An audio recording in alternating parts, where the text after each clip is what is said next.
So welcome back sa ating channel guys. Makikita po natin ito yung isang unit. Ayan.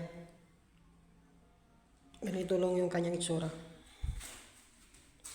So ito guys, bale ang lawak po ng bahay nito ay 4 meters. And dito 5 meters. Yan. Sigsag. May lababo na rin siya guys. Ito na yung kanyang CR. At yung itong isa, exit door. Ayan yung isa pong so ito yung tinatawag na paglalagyanan po ng aircon.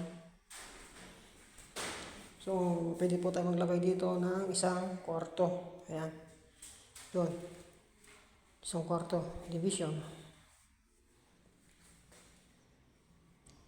So pwede rin dito sa uling kwarto pero masikip na.